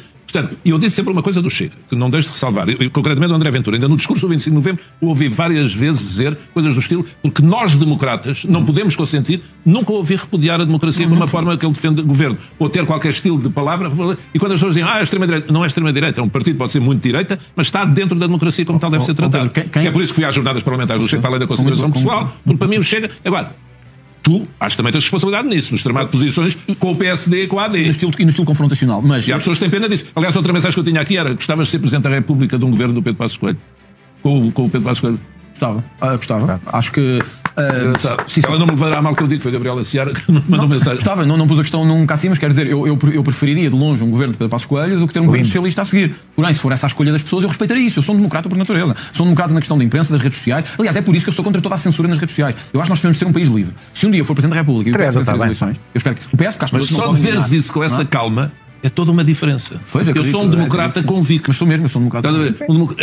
É toda uma diferença que eu acho que sim, sinceramente nunca duvidei, mesmo na discordância de... Eu cresci politicamente e publicamente, aliás, aqui nesta casa também, eu cresci no debate, no confronto de ideias. Eu nunca imaginei um país em que não se pudesse debater ideias livremente, em que não se pudesse discutir. Eu fiz-me assim, como político e como homem. Sim, por isso eu sou um democrata por natureza. Olhando para o último debate... Altinha, está a dar like. Conheço que houve excesso, sim. Conheço que houve excesso de parte a parte. Olha, o Pedro sabe, eu quando erro peço desculpa. Sou assim na vida. Já me aconteceu com jornalistas, já me aconteceu com políticos, já me aconteceu quando erro peço desculpa. Acho que é assim que deve ser. Vou dizer um momento que eu acho que não devia repetir, com a Catarina Martins. E que foi, eu estava-lhe a mostrar uma folha com os imigrantes ilegais e mostrei-lhe dizer, está a ver, Catarina Martins, isto é o que temos, uma série de imigrantes ilegais. Se quer tantos imigrantes ilegais, mete-os na sua casa. Disse isto. E quando disse isto... Sabe que naquela operação policial só foi detectado, julgo eu, mas um havia vários sem documentos. E que se via nas filas, que eles pediram uns para estar numa fila e outros noutra. E eu pego na folha e digo, se quiser, mete-os na sua casa. E atirei-lhe assim a folha. Arrependo-me disso. Não devia ter feito. Acontece. Quando se é autêntico, como eu tento ser, acontece. E quando se quer muito afirmar os valores, às vezes há excessos. Mas eu prefiro esse do que aqueles que dizem sempre a mesma coisa. Do que aqueles que estão sempre há 50 anos a dizer o mesmo. Portanto, se me perguntar, também há uma parte sua neste tipo confrontacional? Claro que sim, eu cometo excessos.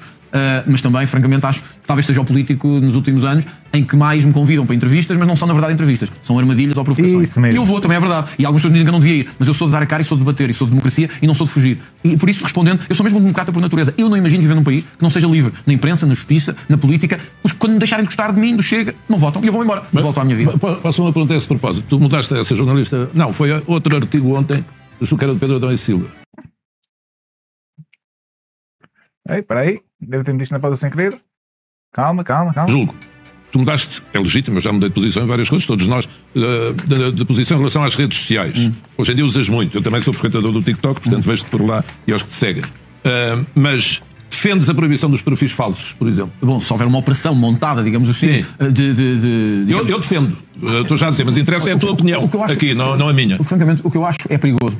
Eu sinto que hoje há uma tentativa de controlar as redes sociais que não se consegue controlá-las na narrativa dominante. E, portanto, quando não conseguimos controlar uma coisa, tentamos fechá-la e silenciá-la. A mim varreram umas redes todas antes das eleições. Já me aconteceu, quer no X, quer no Instagram. Às vezes ficar bloqueado por vídeos que não cumprem segundo eles, as regras da comunidade. Eu acho que temos que ter, obviamente, alguns limites e cuidado. Por exemplo, conteúdos de partilha de sexuais de menores, etc. Sim. Pornografia. Isso tem que ser controlado, evidentemente. Claro. Mas aí não estamos a falar de liberdade, estamos a falar de crime, não é? Estamos a falar de um crime. Ou se alguém usar redes sociais para promover atos terroristas, ou etc. Isso é uma coisa. Estou a falar de perfis falsos, por exemplo, imagina que te difamem, que te caluniem. Isso é que se escondem atrás do anonimato. Mas uma coisa é esconder-se atrás do anonimato. Outra é ver. Os seus conteúdos nas redes sociais são entendidos, por exemplo, como conteúdos racistas. Sim, é a opinião de alguns, não é de outros. Senão não votaria 1,5 milhão que eu escrevo e digo. Mas não é uma questão subjetiva de opinião. Eu acho que é na maior parte. Agora, eu estou a distinguir duas coisas. Uma coisa é eu dizer assim: na minha perspectiva, em Portugal, estamos com excesso de imigração. Ou os ciganos não cumprem as regras. Outra é haver uma operação da Rússia, de Marrocos, de outro Estado qualquer, a criar perfis falsos em Portugal para espalhar notícias contra o Estado português ou de manipulação do Estado português. Isso deve ser combatido e deve ser banido. Se houver operações como há, divulgação de conteúdos pornográficos de menores, isso tem que ser proibido. Sejam perfis falsos ou não sejam. Claro. Agora, é crime. Eu tenho a maior relutância do mundo em regular do ponto de vista de restringir as redes sociais, porque eu já sei onde é que vamos acabar. Vamos acabar com uma comissão qualquer do Parlamento a dizer o que é que nós podemos escrever e o que é que nós não podemos escrever. Pedro, deixa-me dar-te. Mas acho que caminhamos para esse mundo. Essa é a questão principal que eu queria pôr. E essa o que é que pensas da moeda digital? Eu acho que nós não devemos perder o dinheiro físico, porque é uma questão de liberdade. Mas acho que a moeda digital vamos ser controlados. É o que eu estou a dizer. A moeda digital é mais um fenómeno para nos controlar, para saberem todos os movimentos que fazemos, desde que acordamos até que nos deitamos. E como é que o debate às presidenciais não mexem nisso? Se vier, eu estarei para isso, porque eu defendo que as pessoas não devem perder o dinheiro físico. Eu queria ter falado mais que tu nisso. Redes sociais antes dos 16 anos, sim ou não? Vamos lá ver. E já agora telemóveis nas escolas. Então, mas vamos por partes. Mas para juntar. Eu acho que as redes sociais são hoje um instrumento de liberdade e permitem uma coisa que nunca tivemos na nossa história, que é o dar opinião, o ter opinião, o contraditarem a nossa opinião e o debaterem. Muitas vezes entram em debate nas redes sociais. Escrevo uma coisa, alguém não concorda, eu vou lá. Isto não é possível nos meios, digamos assim, tradicionais. O Pedro não pode agora abrir aqui a linha e eu ficar aqui a debater com... Não é possível, não é prático. Eu estou aqui porque estou com o Pedro Santana Lopes. Não posso estar aqui com 10 milhões de pessoas. Nas redes sociais isso pode-se. Esta democracia global eu gosto dela. Eu gosto de liberdade de discussão. E gosto mesmo quando contrariam. Outra coisa é saber que o mundo vai caminhar, se nós abrirmos a porta à limitação, para uma espécie de sufoco. E deixa-me dar um exemplo sem me querer vitimizar. E restringir as redes a menores de 16 anos. Eu vou bem, mas deixa-me só dizer isto porque eu acho que isto é importante. O Parlamento levantou-se com muita exaltação porque um deputado do Chega tinha dito a uma deputada para ir para a terra dela. Alegadamente. Essa deputada, anteontem, chamou-me porco numa rede social aberta do país inteiro. Não houve nem jornais a abrir sobre isso, nem comentários dos políticos habituais a dizer que isto era uma vergonha que não se podia repetir. Ou seja, criou-se a sensação que o mundo tem que... há uma maioria sociológica, mas depois há uma elite que controla os outros e que é toda de esquerda e que tudo o que se disser à direita tem que ser controlado e restringido. Tudo o que se disser à esquerda tem que ser aplaudido. O meu medo quando se diz restringir as redes sociais é que eu sei que vamos parar aí. Vamos parar uma espécie de cromos de Bruxelas que vão estar a decidir o que é que nós podemos dizer ou o que é que não podemos dizer. A Assembleia da República não é uma rede social. Não, mas será os mesmos de sempre, que já não representam, enfim, se calhar a maioria do país. Teremos os livros desta vida, os blogs desta vida e os PCs desta vida a dizerem o que é que eu posso dizer, o que é que o Pedro pode dizer ou o que é que o Pedro Santana pode dizer. Do seu partido dizer a uma deputada, e eu sei que foi essa deputada que escreveu aquilo sobre si nas redes sociais, mas dizer dentro da Assembleia da República vai para a tua terra, ou escreveu numa rede social. Quer dizer, o próprio Parlamento em si, na função de deputado, obriga a uma outra urbanidade. O que eu quero dizer aqui é isto. Eu não vou agora discutir isso. Não vi foi ninguém dizer que há de ser aberto um inquérito. Quando se disse que... Quer dizer, acusaram o Chega de ter atitudes de ofensas, de ficarem intimidados, etc. Até o sindicato... Agora vai fazer queixa... Eu não sou queixinhas, francamente. Eu acho que a democracia nós temos que ter arcabouço e temos que ter capacidade de enfrentar as coisas. Só estou a chamar a atenção que o país tem duplo critério. Quando me ofendem a mim e ao Chega, está tudo bem. Não há inquéritos nenhum, ninguém quer saber nada. Não há inquéritos nem do Parlamento, nem da Comissão de Transparência. Não há aberturas de jornais, de canais. Não interessa. Se o Chega faz alguma coisa... encaminhou. Aqui que estão a ver. Como ela é, francamente, desculpem dizer assim, mas como ela é negra, de uma minoria e é do Partido Socialista, pode dizer o que quiser sobre mim, porque eu sou branco, homem e de direita. Isto está errado. Nós temos que ter o mesmo critério para um branco, homem de direita, para uma mulher negra e de esquerda. Em Portugal todos temos que cumprir regras. Não tratas os ciganos de maneira diferente do que tratas dos outros. Mas não é porque os ciganos têm um padrão, na minha perspectiva de comunidade, de não cumprirem as regras, que acho que não se pode aplicar nem a brancos nem a negros. Os ciganos, maioritariamente, na minha perspectiva, não cumprem as regras. Posso estar errado e tenho pago um preço por isso. Mas não vou deixar de o dizer. Eu ainda vi hoje uma coisa que puseste na net um miúdo do cigano a mandar-te para vários lados. Eu estava tapaste o rosto. Eu tapei o rosto ao miúdo, mas o pai viu, não fez nada, ninguém fez nada, na verdade. E pronto, eu não quero deixar de dizer isso, que tu também há pessoas que tratas de maneira diferente. Pedro, eu acho mesmo, e não vou dizer aqui diferente, que os ciganos em Portugal sentem-se uma cultura privilegiada, acima das leis e que não têm que as cumprir. Posso estar errado e pago um preço por isso. Eu não conheço muitos que se integram e não conheço muitos que cumprem as leis e também acho que a maior parte desrespeita a lei propositadamente no sentido que acham que não têm que a cumprir os casamentos de menores, a forma como tratam as mulheres, a relação de subsídio à dependência. Eu acho que temos que pôr um fim a isto. Ora, isto não se aplica em geral a brancos e negros. Quer dizer, há muitos negros, a maior parte, a grande maioria, sejam portugueses ou não portugueses, trabalham, integram-se, são pessoas que cumprem as regras. Os brancos, a mesma coisa. O que me dá a sensação, que eu dei este exemplo, é que como ela, neste caso em concreto a deputada, é negra, mulher e socialista, ninguém teve coragem de dizer nada. Pode-me chamar porco, pode-me ofender, ninguém quer saber. Porém, se eu dissesse isto dela, se eu chamasse este nome a esta deputada, Pedro, tu tens dúvidas que isto abriria jornais durante a semana toda? Não tenho dúvida nenhuma. Eles seriam à minha porta todos os dias a Mas sabes que é que isso é consequência da tal taxa de rejeição alta? Tu tens, imagina, 20 e tal % gostam muito de ti e depois tens 60% ou 70% que, pronto, de facto não gostam ou mesmo detestam e saltam logo. Agora, eu sou contra os dois pesos e duas medidas. Havia uma frase de São Paulo que era: aos mornos Deus vomita. E eu não gosto de ser morno, eu gosto de dizer as coisas. Isto gera da parte das pessoas reação. Eu gosto de dizer as coisas com verdade, com frontalidade. Os que gostam, gostam. Os que não gostam, não gostam. E no dia 18 de janeiro, vamos ver se as pessoas gostam ou se não gostam. Já agora queres frontal, há quem diga. Mas eu não respondi sobre a moeda digital só porque eu acho que é mesmo importante. Não, essa moeda digital é o tema. Se fores Presidente da República daqui a 2 anos, estás com isso ao colo. Tudo farei para impedir que o dinheiro físico acabe. Porquê? Não pelo dinheiro em si. É porque isto significa uma forma de controle sobre as pessoas que mostra este Big Brother que estamos a criar. Vão passar a controlar se te portas bem, só assim é que tens dinheiro. O que é que encomendas, o que é que compras da internet, onde é que andas a tomar café de manhã, onde é que andas a tomar café de manhã. Isto é errado, porque é tudo o contrário da cultura de liberdade. Já não é o Big Brother, é o Big Fada. É mesmo. É uma espécie de olho sobre nós todos. E eu vou combater isso. E aquilo dos telemóveis nas escolas? Olha, eu acho que eu compreendo muitos professores que me têm dito e transmitido, e eu chego a ter reunido com muitos no Parlamento a perguntar o que é que acham, porque não é um tema que eu tenha uma opinião fechada, francamente. E há muitas coisas assim na vida que nós não temos a certeza. Já não respondeu ainda à questão das redes sociais. Era isso que eu ia dizer agora dos 16. Eu não tenho a opinião completamente fechada, porque, por um lado, os jovens hoje nas escolas, as redes sociais, tornaram-se para eles uma forma de conexão ao mundo. Eles ligam-se ao mundo através das redes sociais. Há quem diga também que este excesso de redes sociais na escola, etc., tem efeitos que podem ser também negativos. Portanto, o que é que eu diria sobre isto? Que nós ainda temos que avaliar melhor qual é o efeito. Para entrar, malta. Toca a dar like e subscrever, bora lá. Sinal que é, se lhes proibimos as redes sociais até aos 16 anos, onde eles gostam de estar, onde eles nascem também para a democracia hoje. Vamos ser francos. Os miúdos hoje não nascem para a democracia a ver-nos a nós os três aqui na televisão. Não. Provavelmente não estão a ver. Eles nascem a ver-nos, a todos, no TikTok, no Instagram. Sim. Ora, nós estamos a dar também um sinal que afinal os vamos restringir esse acesso democrático. São influenciados. Mas, Pedro, e na verdade não fomos pelas televisões durante 50 anos. anos. Na verdade, não fomos influenciados pelas rádios, pelas televisões, pela imprensa escrita. Não houve uma espécie de controle também de pensamento. Mas nas escolas interagíamos uns com os outros. E a interação é fundamental. É verdade, o que o Pedro está a dizer é verdade. As televisões não tinham algoritmo, mas enquanto houve só RTP, por exemplo, não havia algoritmo, mas havia mão pesada da esquerda para tudo o que fosse à esquerda, não era algoritmo. E depois, quando nasceram algumas televisões privadas, continuaram debaixo do domínio na narrativa. Eu não sei o que é pior, se é o algoritmo ou se é o domínio de 3 ou 4 pessoas que havia em Portugal de quem podia dizer o quê. Isso também era negativo. Portanto, quando se defende a liberdade, temos que ser consequentes. Eu vejo muita esquerda dizer assim. Eu sou pela liberdade. Discordar com o André Ventura, mas isso não é verdade. Até porque o André é a pessoa que menos pode queixar. Eu não estou agora, é a pessoa que mais aparece na. Eu estou até a referir-me a outros tempos, nem estou a referir-me agora a isto. Estou a dizer que mas foi exatamente onde o André nasceu. Foi na televisão, é verdade, num programa de desporto. Não, mas justiça até antes, porque o programa de justiça. O que eu quero dizer é isto. Nós tivemos durante muito tempo, na minha perspectiva, os mídias refém de um grupo de pessoas e de uma narrativa. Uma oligarquia, verdadeiramente. E isso não era algoritmo, mas era poder económico e poder real sobre as pessoas. Só passava o que queriam. Aliás, até haver o primeiro canal privado, a RTP tinha mão pesada do Estado e só passavam o que queriam. Na verdade, todos sabemos isso. Hoje eu vejo muita gente de esquerda dizer assim: liberdade, liberdade, liberdade. Quando as redes sociais começam a ter tal liberdade, querem cortá-la porque perderam o domínio da narrativa. Porque hoje vai-se ver, o André Ventura tem 2 milhões ou 3 de seguidores e a Mariana Mortágua tem 200 mil. Então não gostam disso. Combater democraticamente, não querem proibir. Isso é errado. Nós temos uma coisa estás a trabalhar muito mais que os outros nisso. Mas agora estás, embora com os tais números que eu disse há pouco, na moda de cima, digamos assim, mas comunicacional. Quando não tiveres, mas eu sou a favor disso. Eu tive de fazer blogs e mais não sei o quê para penetrar por fechado. Então depois perder eleições. Se nós defendemos mesmo a liberdade a sério, um dos espaços onde eu tenho liberdade entre mim e os meus apoiantes e os que me seguem é escrever o que pensam, eles dizem-me o que pensam, sem filtros, ali diretamente isto é liberdade. Eu vou aos particulares lá contrariar, discordar. Acontece muitas vezes. O André Ventura ser um frontal democrata, como diz que é, e defender a liberdade de forma séria, uma pessoa assim não diz que são necessários 3 Salazares, agora para vir aqui... Outra vez. Não deve ser. Mas deixa-me só responder a isto. Eu acho que toda a gente percebeu o que é que eu queria dizer. Quando eu nasci, o Salazar já tinha morrido. Há muitos anos. O Salazar, se não me engano, morreu em 1970. Eu sou de 83. Quando eu nasci, o Salazar já tinha morrido. Não há em mim nenhuma espécie de saudosismo. Acho que foi uma mensagem que toda a gente compreendeu. É que é preciso pôr o país na ordem. Os 3 Salazares, uma coisa que se ouve até muito de pessoas mais velhas, mais novas. A minha avó era socialista e dizia isto. Dizia: é preciso, isto já só lá vai com 3 Salazares. E era socialista. E dizia isto. Portanto, o que eu quero dizer é que toda a gente compreendeu o que é que quer dizer. Nós qualquer dia não podemos dizer: tu tens paciência de chinês, porque isso vai ofender os chineses. Quer dizer, nós temos também que nos deixar. São coisas. Acho que toda a gente compreendeu o que eu quero dizer. E dizer francamente, acho que não perdi um voto. Tu que queres da política na China? No final desta conversa é o seguinte: qual seria o André Ventura com mais votos? Aquele que vemos todos os dias ou que ouvimos aqui hoje? Fica a pensar para mim próprio, não estou a dizer que são incoerentes. Sim, são estilos diferentes. Nós temos terminado, ainda temos as duas e as canções que vocês escolheram. Deixa-me só dizer isto: se eu tivesse a sorte ou o privilégio de ter as entrevistas que me fazem como tive aqui hoje, certamente que o país seria mais esclarecido também. Já agora, e para terminarmos, eu queria colocar uma questão, porque hoje o jornalista, é diretor também da SIC e do Expresso, Martim Silva, escreve um artigo muito curioso sobre aquela que pode ser uma discussão central das redações, como esta e como as outras, no final deste ano, quando tiverem de escolher os factos e as figuras de 2025.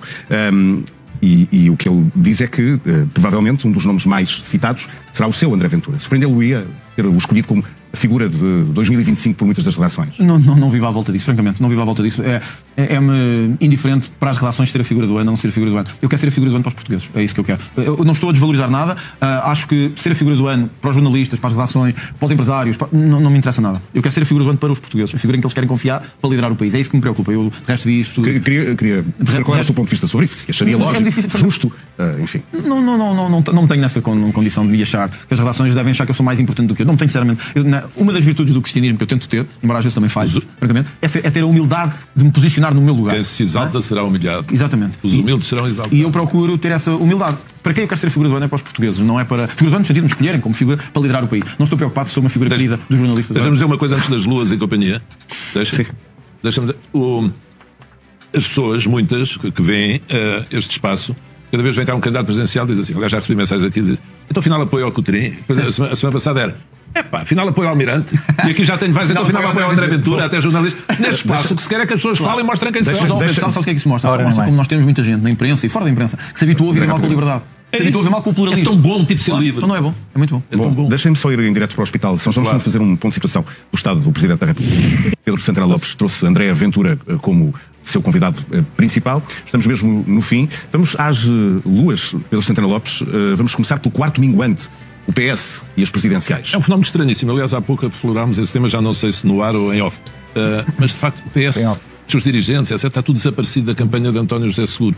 Não digo tudo, mas muitos. Alguns sabemos que estão a apoiar o Almirante, mas António José Seguro esteve doente e quase que houve um desaparecimento da campanha. Não há ninguém, propriamente, a máquina do PS, não está lá. Não está no terreno, não está a defender aquele que que é o seu candidato. E imagina qual PS será a razão para que isso aconteça assim. Digas? Imagina que razão possa haver para que isso aconteça. Além dessa divisão que existe à volta da candidatura. Manifestamente, algumas outras pessoas com muita força, nomeadamente António Costa e outros, não querem, de facto, António José Seguro como candidato. E há muitos socialistas que estão a minar o terreno do Seguro, é isso? Eu acho que é manifesto. Vê-se. Eu acho que António Costa preferia que fosse o Presidente da República do que António José Seguro.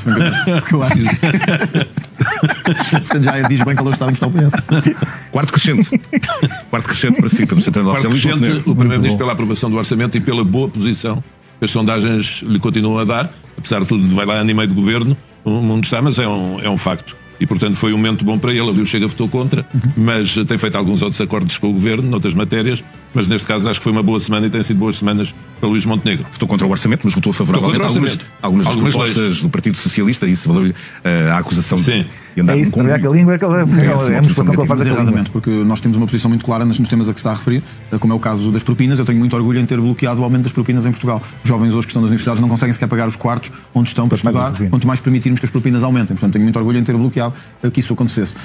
Em relação às portagens, a mesma coisa. Nós já tivemos essa conversa aqui. Eu acho mesmo que as portagens prejudicam o país, prejudicam as empresas, tiram-nos competitividade nacional e internacional, prejudicam-nos face à Espanha. Nós temos que, o mais possível, acabar com as portagens. E, portanto, não faz sentido eu dizer isto e depois votar contra o fim de portagens. Mas não pagam os utilizadores, alguém vai pagar, como de resto. Com certeza, mas as pessoas não têm que estar agora a pagar, porque o António Guterres e o Durão Barroso fizeram maus acordos de concessionários para a vida toda. Há estradas que nós já pagámos 10 vezes e continuamos a pagar portagens. Portanto, isto é um erro, mas isto sobretudo prejudica o país, porque passamos a fronteira e quase não há portagens aqui ao lado em Espanha. Como é que é possível? Um país muito maior que nós, um país com uma rodovia tão extensa como Espanha tem e não tem estas portagens. É por uma razão, é porque nós continuamos a alimentar as concessionárias e muitos dos taxas foram apostos pelos partidos que estiveram a governar. Portanto, eu não podia defender isso e depois não aprovar estas medidas. Isto não é nenhum conluio. Também aprovámos muita coisa do PSD. Aprovámos o Espera aí. Esta porcaria é muito saúde mental, aproveitar. Olha, vou-lhe dar outro exemplo que também não aprovámos com o PSD. O suplemento de patrulha para a PSP e para a GNR. Nós íamos votar contra um suplemento para dar alguma dignidade mais às forças de segurança. Fizeram uma segunda votação, ou seja, na primeira proposta que foi feita pelo Partido Socialista, o Chega votou contra. Porque nós esperámos até ao fim que pudesse haver um sinal do governo a dar um sinal às forças de segurança. Isso não aconteceu. O mesmo aos ex-combatentes. Eu não podia, em consciência, votar contra uma proposta que aumenta ao mínimo de dignidade aos ex-combatentes. Não podia. Mas, de qualquer forma, Chega na primeira votação votou contra. No caso dos ex-combatentes. Foi só um esquecimento. Não, o PS também não aceitou. O PS teve esta lógica perversa de não aceitar nenhuma proposta do Chega, ao contrário do que o Chega fez. Mas eu continuo a achar que estou certo. Porque quando o Chega aprova uma proposta no Parlamento, eu não quero saber se ela vem do PSD, do PS ou do PCP. Eu quero saber se ela é boa para as pessoas. Se for boa, eu voto a favor. E o Chega vota a favor. O PS não. O PS e o PCP têm a lógica de se for do Chega, é mau a partida. Então vamos votar contra, mesmo que seja o que defendemos há 1000 anos. Isto é errado. É manicaísmo democrático. E eu acho que isso não se deve fazer. Só para, sem querer amassar muito com isto. O caso das pensões é paradigmático. O PS faz uma proposta de aumento de pensões e o Chega também. E o Chega esteve disponível a negociar com todos para que houvesse um aumento de pensões permanente. O que é que a proposta do PS perversamente dizia? Que este aumento de pensões será feito à custa do IRC, que o PS está contra, sabendo que o Chega nunca poderia, depois de ter defendido toda a vida uma descida de impostos das empresas, permitir que o aumento de pensões se fizesse à custa da não descida do IRC, num país em que as empresas já têm das maiores cargas fiscais da OCDE. E, portanto, o PS... Nessa proposta não havia uma balança de considerar que o aumento das pensões seria mais importante até do que a baixa do IRC? Era uma provocação e uma perversidade, e nós não podemos alinhar nisto. Nós temos que distinguir as coisas, não é? Assim, a proposta feita pelo PS assim vai ser chumbada. Aliás, porque o PS teve a possibilidade de votar a do Chega favoravelmente, que era um aumento de pensões dentro da margem orçamental, e não o fez. Porque o PS não está interessado em resolver a vida das pessoas, está interessado em fazer política e isso baixa. Lua Nova, vamos já falámos, à continuação das coisas. Falámos aqui exatamente do caos na política internacional, as oscilações, Ucrânia, Gaza, definição em Gaza, a Venezuela, Maduro, pronto, foi esse caos, essa confusão. A lua cheia é uma lua em causa própria. A lua cheia é causa própria. Ontem foi uma grande noite na Cova Gala, freguesia de São Pedro, em margem ali na começo da margem sul, mas zona urbana. Então não adiante mais, porque ainda vamos fazer um intervalo e daqui a pouco. Já vamos às pensões que Pedro Santana Lopes e a trouxeram para este Informação Privilegiada especial com percepções e realidades. Para já, um curtíssimo intervalo, só menos 30 segundos. Bem. Bom, vamos às canções hoje aqui trazidas por Pedro Santana Lopes. A primeira, ele já estava, do resto a falar dos Calema, que pelos vistos deram um grande concerto na Figueira da Foz. Já vamos ouvir os Calema, primeiro o intervalo. É? Assim, já. Outro intervalo.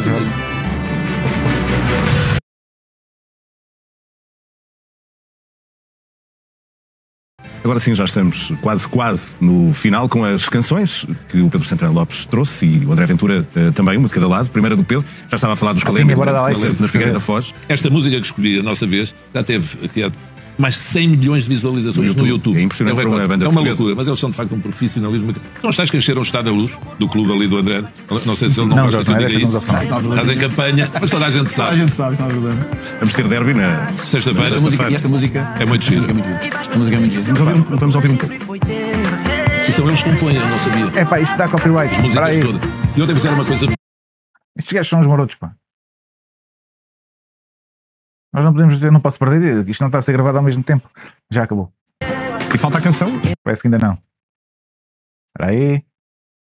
Nós não podemos perder esta entrevista. Não podemos perder esta entrevista. Que a música é bonita em si. Já obrigado por trazeres uma música. Uma música bonita. Rasgar os céus, que é uma coisa que eu gosto de fazer. Puxar os limites, levá-los ao limite. E também, pronto, esta parte já não vai ser tão agradável para todos. Para muitos imigrantes ilegais que estão cá, eu quero que eles venham ver os aviões e que vejam o avião de regresso ao seu país. Por isso esta música é bonita. Mas Pedro, ouvi dizer que é especialmente fã desta música. Gosto muito desta canção, sim, dos Azeitonas. Gosto muito de Miguel Araújo. E antes de acabar, eu queria. Isto Pedro é enjoado. Propositar a pronto. Anda lá, não fala ao mesmo tempo da música. E a propósito da pública ou privada? Estava a cantar, não tenho grande voz, mas estava Pública ou privada? Eu acho que nós temos que ter uma companhia de bandeira. É o que eu acho. Pública, portanto, em parte. Sobretudo por causa das comunidades e da ligação às nossas. Mas antes de acabar o programa, não vai ser uma resposta àquela provocação de início. Não sei quem é que o Pedro vota, ele dirá se quiser. Os jornalistas não dizem. Mas segunda volta entre André Ventura e Catarina Martins ou António Filipe, eu e muitos sociais-democratas, acho eu voto André Ventura nessa segunda volta. Na primeira, eu já disse qual é a minha posição. Mas. Contra o Almirante Gouveia Melo, já agora deixa-me fazer essa pergunta. Eu estou indeciso ainda na primeira volta e deixa-me estar indeciso, pá, eu gosto tanto de estar indeciso. Agora, na segunda, e não tenho problema nenhum em dizer que gostei da entrevista, gostei muito da conversa, porque eu quero coisas boas para o meu país e quero que quem ganhe seja o melhor. E dentro, com certeza, das ideias que tem. Agora, serem todos maus, ou nós não sabermos o que é que as pessoas são na verdade, este espaço aqui, e com um jornalista destes é muito melhor, é para isso, é para as pessoas mostrarem, apesar do tempo da televisão, quem são. E isso é acontecido com todos os candidatos. É uma conversa desabrida. Eu não me esqueço, que eu quero dizer isto. As pessoas, o André hoje em dia, porque não gosta, é tudo mau, as pessoas são más, esta velocidade de julgamento. Mas eu não me esqueço, porque isso define um caráter. Ele não precisava estar lá, já era vereador em Loures, já andava com os problemas constitucionais. E quando eu perdi as diretas, no meio, estava a minha família, estavam outras pessoas ali no hotel na Avenida da República, e ele estava lá sossegadinho, discreto, sentado, na hora em que se perdeu. Isso é uma questão de caráter. Eu isso não esqueço. Agora, deixa-me só fechar com uma pergunta, porque isso é daquelas conversas que as pessoas vão tendo, mesmo nas redações. Acha que se o André Ventura tivesse ficado no PSD hoje em dia seria o líder do partido e seria primeiro-ministro? Não, acho que ainda não, podia vir a ser, mas houve aqui nitidamente para mim uma evolução, isso era outra conversa, uma evolução para mim foi um mistério, que eu acho que houve evolução nas posições políticas do André. Pronto, é legítimo que tenha, mas o André do PSD, ou o André antes da tese de doutoramento, ou seja, o que for, houve uma evolução, todos evoluímos. Acho que esta sucessão seria natural.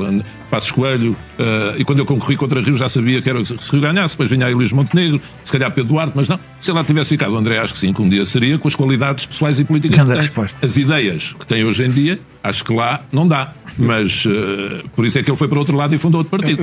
Eu não sei o que é que teria acontecido também, às vezes por fazem-me essa pergunta. O que aconteceu na Europa mostra que houve uma evolução de todo o centro-direita no espaço europeu. Houve partidos que se conseguiram adaptar ou não. Se eu tivesse continuado no PSD, não sei o que é que teria acontecido. Mas eu acho que o espaço político estava a transformar-se. E eu acho isso era manifesto. Acho que era evidente já, e nós no PSD já sentíamos isso. O eleitorado queria uma mudança à direita. E eu acho que eu acabei por representar com o Chega essa mudança à direita. Temos mesmo que terminar. Pedro Centrão Lopes estará aqui na próxima semana, como é habitual. Se os quiser. Alguém toca a dar like e subscrever. Bora lá. Continuação de bons debates, boa campanha. Espero que os debates sejam um pouco mais farem por isso calmos. André, obrigado. Boa sorte. Obrigado pelo convite, foi um grande gosto. Muito obrigado. Foi épico, foi lindo, foi marcante e, acima de tudo, foi revelador. E acho que cabe a cada um de nós passar a palavra e mostrar o que é que aconteceu hoje.